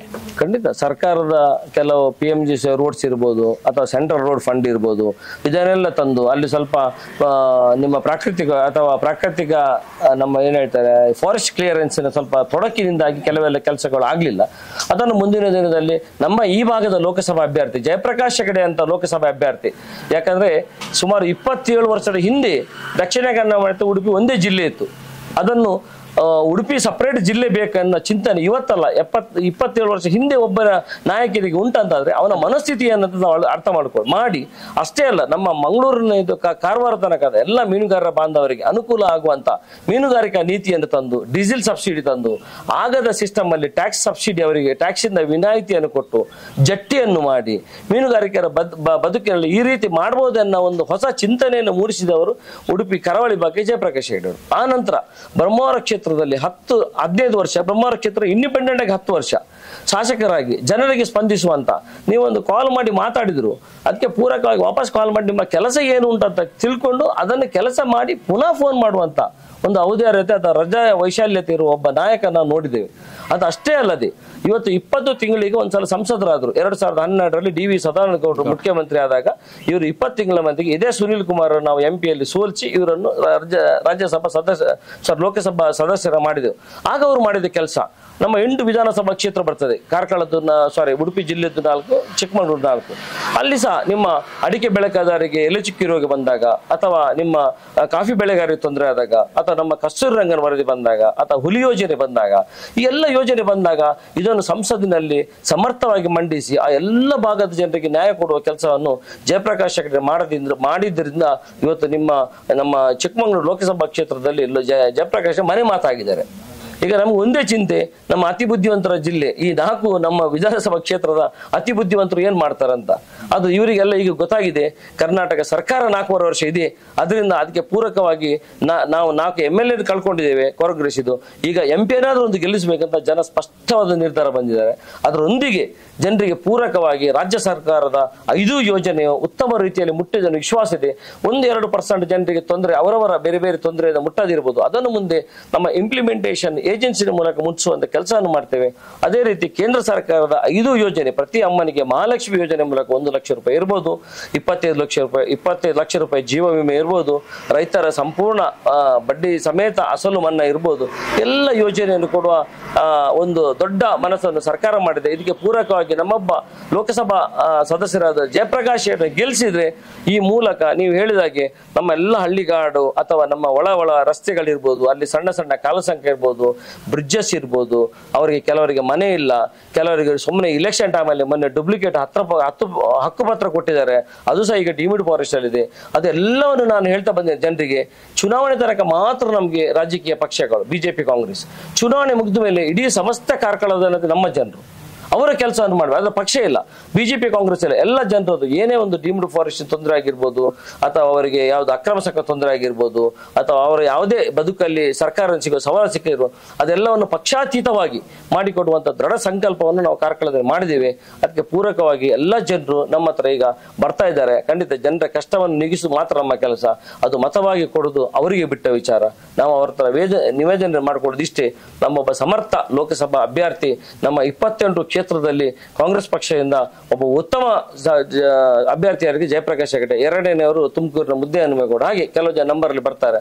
ಹಾಗಾಗಿ ಕರ್ನಾಟಕ ರಾಜ್ಯದಲ್ಲಿಯೂ ನಮ್ಮ ನಾಯಕರಾದ ಸಿದ್ದರಾಮಯ್ಯ ಮತ್ತೆ DK ಶಿವಕುಮಾರ್ ಉತ್ತಮವಾದ ಎಲ್ಲಾ ಲೋಕಸಭಾ ಅಭ್ಯರ್ಥಿಗಳನ್ನು ಕೊಟ್ಟಿದ್ದಾರೆ. ಅದರಿಂದ ಇವರೆಲ್ಲರನ್ನು ಗೆಲ್ಲಿಸುವುದು ನಮ್ಮ ಪರಮ ಗುರಿ ಅಂತ ಹೇಳ್ತಾ ಇದಕ್ಕೆ ಪರಮ ಗುರಿಯಾಗಿರುತ್ತೆ ಅಂತ ನಿಮ್ಮ ಹತ್ರ ಹೇಳಿಕ್ ಬಯಸ್ತೇನೆ. ಕೊನೆಯ ಪ್ರಶ್ನೆ, ಕಾಂಗ್ರೆಸ್ ಪ್ರಣಾಳಿಕೆ ಮುಸ್ಲಿಂ ಪರ ಇದೆ ಎನ್ನುವುದು ಬಿಜೆಪಿಯವರ ಆರೋಪ.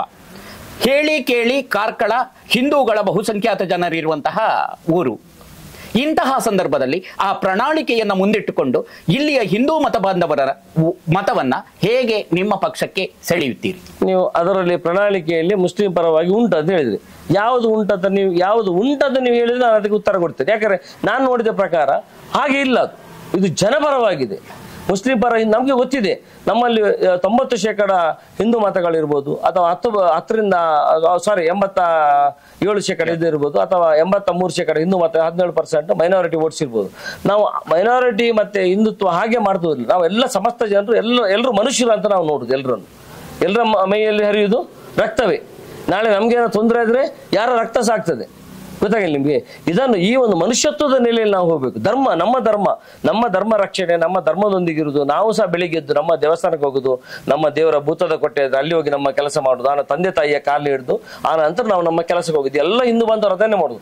ಇವರು ಚುನಾವಣೆ ಬರುವಾಗ ಮಾತ್ರ ರಾಮ ದೇವರದ್ದು ಇದೆಲ್ಲ ನೆನಪಾಗೋದು ಬಿಟ್ರೆ, ಚುನಾವಣೆ ಮುಗಿದ ನಂತರ ಅವ್ರಿಗೆ ಯಾವುದಿಲ್ಲ. ಭಜನೆ ಇರ್ಬೋದು, ದೇವಸ್ಥಾನ ಇರ್ಬೋದು, ಈ ಬಗ್ಗೆ ಮಾತ್ರ ಮಾತಾಡೋದು ಬಿಟ್ರೆ ನಮ್ಮ ಜನರ ಬಗ್ಗೆ ದ್ವೇಷ, ಅಸೂಯೆಯನ್ನು ಹುಟ್ಟಿಸುವಂತ ಕೆಲಸವನ್ನು ಬಿಜೆಪಿಯವರು ಮಾಡ್ತಿದ್ದಾರೆ ಬಿಟ್ರೆ ಇವರು ಜನರ ಬದುಕಲ್ಲಿ ಇರುವಂತ ಕೆಲಸವನ್ನು ಮಾಡ್ತಾ ಇಲ್ಲ. ಅದರಿಂದ ಅಂತ ಪ್ರಣಾಳಿಕೆಯಲ್ಲಿ ಯಾವ ಪ್ರಯೋಜನ ಇಲ್ಲ. ನಾನು ನೋಡ್ಕೊಂಡಾಗಿ ನೀವೇನಾದ್ರೂ ಅಂತದ್ದು ಕಂಡದಿದ್ರೆ ನೀವು ನನಗೆ ಹೇಳಿ, ಈಗಲೇ ನಿಮಗೆ ನಾನು ಉತ್ತರವನ್ನು ಕೊಡ್ತೇನೆ. ಜಯಪ್ರಕಾಶ್ ಹೆಗಡೆ ಅವರು ಉಡುಪಿ ಲೋಕಸಭಾ ಚುನಾವಣೆಯನ್ನ ಜಯಿಸ್ತೀರಿ ಅಂತ ನಿಮ್ಗೆ ಅನಿಸ್ತದ? ಖಂಡಿತ ಜಯಪ್ರಕಾಶ್ ಹೆಗಡೆ ಅವರಿಗೆ ಇವತ್ತು ಜನರಿಗೆ ಬೇಕು ಒಬ್ಬ ಜನನಾಯಕ, ಜನರ ಸೇವೆ ಮಾಡುವವ. ಅದರ ಜೊತೆಗೆ ನಮ್ಮ ಇನ್ನೊಂದು ಬಿಜೆಪಿ ಪಕ್ಷದ ಅಭ್ಯರ್ಥಿ ಕೋಟ ಶ್ರೀನಿವಾಸ್ ಪೂಜಾರಿ ಅವರು ಈಗಾಗಲೇ MLC ಆಗಿದ್ದಾರೆ. 4.5 ವರ್ಷ ಅವರ ಅಧಿಕಾರಾವಧಿದೆ. ಅವರು ವಿಪಕ್ಷ ನಾಯಕರಾಗಿದ್ದಾರೆ. ಅವರಿಗೆ ಕ್ಯಾಬಿನೆಟ್ ರ್ಯಾಂಕ್ ಇದೆ. ಅವರಿಗೆ ಕರ್ನಾಟಕ ಜನತೆ ಸೇವೆ ಮಾಡುವುದರ ಇನ್ನಷ್ಟು ಅವಕಾಶಗಳಿವೆ. ಅದರ ಜೊತೆಗೆ ಜಯಪ್ರಕಾಶ್ ಹೆಗಡೆ ಅಂತ ಒಬ್ಬ ಸಮರ್ಥ ನಾಯಕನನ್ನು ನಾವು ಲೋಕಸಭೆ ಕಳಿಸಿದ್ರೆ ನಮ್ಮ ಈ ಭಾಗದ ಎಲ್ಲ ಕುಂದುಕೊರತೆಯನ್ನು ನಿವಾರಿಸಲು ಅಥವಾ 8 ವಿಧಾನಸಭಾ ಕ್ಷೇತ್ರದಲ್ಲಿ ಕೆಲಸ ಮಾಡುವಂತ ಸಮರ್ಥ ಅಭ್ಯರ್ಥಿಯನ್ನು ಇವರು. ಇನ್ನೊಂದು ಮಾತು ನಿಮ್ಗೆ ಹೇಳಲಿಕ್ಕೆ ಇಚ್ಛೆ ಪಡ್ತೇನೆ, ಇವರು ಕಾರ್ಕಳದಲ್ಲೇ ಹುಟ್ಟಿದವರು. 1952ರಲ್ಲಿ ಅವರ ತಂದೆ ಜಡ್ಜ್ ಆಗಿರುವಾಗ ಕಾರ್ಕಳ ಗವರ್ಮೆಂಟ್ ಹಾಸ್ಪಿಟಲ್ ಅವರ ತಾಯಿಯವರಿಗೆ ಜನ್ಮ ನೀಡಿದ್ದು. ಅದರಿಂದ 72 ವರ್ಷ ಹಿಂದೆ ಒಬ್ಬ ಜಡ್ಜಿನ ಮಗನಾಗಿ ಹುಟ್ಟಿದ ಜಯಪ್ರಕಾಶ್ ಹೆಗಡೆ ಅವರು ಇವತ್ತು ಒಬ್ಬ ಸಾಮಾನ್ಯ ಮನುಷ್ಯನಂತೆ ಬದುಕುತ್ತಿದ್ದಾರೆ. ಇವರ ಜೀವನ ಚರಿತ್ರೆ ಒಬ್ಬ ಸಾಮಾನ್ಯನಿಂದ ಸಾಮಾನ್ಯನಂತೆ ಎಲ್ಲರ ಕಾಲನ್ನು ಅಟೆಂಡ್ ಮಾಡುದು, ಏನು ಅವ್ರಿಗೆ ಕಷ್ಟ ನೀಗಿಸುದು. ಅವ್ರು ನಿಮ್ಮ ಸಣ್ಣ ವಿಚಾರ ಮಾತಾಡುವುದಿಲ್ಲ. ಒಂದೇ ನಮ್ಮ ಜಿಲ್ಲೆಯನ್ನು ನಿರ್ಮಿಸುವಂತ ಕೆಲಸ ಅದೇ ಇರ್ಬೋದು. ನಮ್ಮ ತೀರ್ಥಹಳ್ಳಿಯಿಂದ ಮಲ್ಪೆ ತನಕದ 169A ಅವತ್ತು ನಮ್ಮ ಆಸ್ಕರ್ ಫರ್ನಾಂಡಿಸ್ ಅವರು ಕೇಂದ್ರ ರಾಜ್ಯ ರಸ್ತೆ ಸಾರಿಗೆ ಸಚಿವರಾಗಿರುವಾಗ ಆ ರೋಡ್ ಸ್ಯಾಂಕ್ಷನ್ ಆಗಿದ್ದು ಜಯಪ್ರಕಾಶ್ ಹೆಗಡೆ ಮೂಲ 169A. ಆ ನಂತರ ಅವರು ಸೋತ್ರು ನೆಕ್ಸ್ಟ್ ಚುನಾವಣೆಯಲ್ಲಿ. 10 ವರ್ಷದಿಂದ ಇವತ್ತಿಗಾಗ್ಲಿಲ್ಲ. ಆ ಕೆಲಸ ಈಗ ಪ್ರಾರಂಭ ಆಗಿದೆ. ನೀವು ಜಯಪ್ರಕಾಶ್ ಹೆಗಡೆ ಅವರನ್ನು MP ಅಂತ ಮಾಡಿ ನೀವು ಸೇರಿ ನಮ್ಮ ಜೊತೆಗೆ ಮಾಡಿದ್ರೆ ನಿಮ್ಮ 6 ತಿಂಗಳೊಳಗೆ ನಿಮ್ಮ ನ್ಯಾಷನಲ್ ಹೈವೇಯನ್ನು ನಮ್ಮ ತೀರ್ಥಹಳ್ಳಿಯಿಂದ ಮಲ್ಪೆ ತನಕ ಕಂಪ್ಲೀಟ್ ಮಾಡುವ ಕೆಲಸವನ್ನು ನಾವು ಮಾಡಿಕೊಡ್ತೇವೆ. ಅದರ ಜೊತೆಗೆ ಇವತ್ತು ತುಮಕೂರಿನಿಂದ ಶಿವಮೊಗ್ಗ ಬರುವ 4 ಲೇನ್ ಇರ್ಬೋದು, ಅದು ತನಿಖೆ ನಮ್ಮ ಇವರ ಲೋಕಸಭಾ ಕ್ಷೇತ್ರದಲ್ಲಿ ಹಾದು ಬರ್ತದೆ. ಅದರ ಜೊತೆಗೆ ಎಲ್ಲ ನ್ಯಾಷನಲ್ ಹೈವೇ ದೊಡ್ಡ ಯೋಜನೆಯೊಂದಿಗೆ ಯಾವುದು ಜನ ಮನಸ್ಸಿನಲ್ಲಿ ನೆನಪಿಡುವಂಥದ್ದು ಮತ್ತೆ ಜನರಿಗೆ ಬಹುಉಪಯೋಗಿ ಆಗುವಂತ ಕೆಲಸವನ್ನು ಮಾಡುವ ದೊಡ್ಡ ಯೋಜನೆ ಅಥವಾ ಶಕ್ತಿ ಇದ್ರೆ ಇದು ಜಯಪ್ರಕಾಶ್ ಹೆಗಡೆ. ಅದರಿಂದ ಜನ ಎಲ್ಲ ಇವತ್ತು ಬದಲಾವಣೆ ಬಯಸಿದ್ದಾರೆ. ಪುನರಪಿ ಜಯಪ್ರಕಾಶ್ ಹೆಗಡೆ ಈ ಜಿಲ್ಲೆಗೆ ಅನಿವಾರ್ಯ ಅಂತ ತಿಳ್ಕೊಂಡಿದ್ದಾರೆ. ನಮ್ಮ ಎಲ್ಲ ಬಾಂಧವರು ನಾವು ಯಾವುದೇ ಜಾತಿ ಮತ ಪಂಥವನ್ನು ಸೇರಿ ಮಾತಾಡೋದಿಲ್ಲ, ನಾವು ಮನುಷ್ಯರು ಅಂತ ಮಾತಾಡೋದಿಲ್ಲ. ಎಲ್ಲ ಮತದಾರರಿಗೆ ಒಂದೇ ಓಟ್ ಇರುವುದು, ಎಲ್ಲರೂ ಮನುಷ್ಯರೇ. ಅದರಿಂದ ತಾವೆಲ್ಲರೂ ದೊಡ್ಡ ಮನಸ್ಸು ಮಾಡಿ ಜಯಪ್ರಕಾಶ್ ಹೆಗಡೆ ಅಂತ ಒಳ್ಳೆ ಉತ್ತಮ ಅಭ್ಯರ್ಥಿಯನ್ನು ನಾವು ಈ ಸಲ ಲೋಕಸಭೆ ಕಳಿಸಬೇಕಂತ ನಿಮ್ಮೆಲ್ಲರ ಹತ್ರ ನಾನು ಕಳಕಳಿಯಿಂದ ವಿನಂತಿಸಿಕೊಳ್ತೇವೆ. ಮತಬೇಟೆಯ ಈ ವಿಶೇಷ ಕಾರ್ಯಕ್ರಮದಲ್ಲಿ ಈ ಸಂಚಿಕೆಯಲ್ಲಿ ನಮ್ಮ ಜೊತೆ ಇದ್ದವರು ಕಾರ್ಕಳದ ಮುನಿಯಾಲು ಉದಯಕುಮಾರ್ ಶೆಟ್ಟಿ, ಕಾಂಗ್ರೆಸ್ನ ಪ್ರಭಾವಿ ವ್ಯಕ್ತಿ. ಇಂತಹ ಈ ಸಂಚಿಕೆಯಲ್ಲಿ ಇವರೊಂದಿಗೆ ನಾವು ಇದುವರೆಗೆ ಚಿಟ್ ಚಾಟ್ ಮಾಡಿದ್ದು, ಜೊತೆಯಲ್ಲಿ ಈ ಕಾರ್ಯಕ್ರಮಕ್ಕೆ ಅವರು ಬಂದಿದ್ದಾರೆ, ನಮ್ಮ ಜೊತೆ ಒಂದಷ್ಟು ಸಂವಹನ ನಡೆಸಿದ್ದಾರೆ. ಪ್ರೀತಿಯ ಧನ್ಯವಾದಗಳನ್ನ ಈ ಸಂದರ್ಭದಲ್ಲಿ ನಮ್ಮ ವಾಹಿನಿಯ ಪರವಾಗಿ ನೀಡ್ತಾ ಇದ್ದೇವೆ. ನಮಸ್ಕಾರ ವೀಕ್ಷಕರೇ, ಇದು ನಮ್ಮ ಕಾರ್ಲಾ ವಾಹಿನಿಯ ವಿಶೇಷ ಕಾರ್ಯಕ್ರಮ ಮತಬೇಟೆ. ಮುಂದಿನ ವಿಶೇಷ ಕಾರ್ಯಕ್ರಮದ ಜೊತೆಯಲ್ಲಿ ಮತ್ತೆ ಭೇಟಿಯಾಗ್ತೇನೆ. ಅಲ್ಲಿಯವರೆಗೆ ಪ್ರೀತಿಯ ನಮಸ್ಕಾರ. ಅಂದ ಹಾಗೆ ನಾನು ನಿಮ್ಮ ಪ್ರೀತಿಯ ಅಶ್ವಥ್ ಭಾರದ್ವಾಜ್ ಕಬ್ಬಿನಾಲೆ.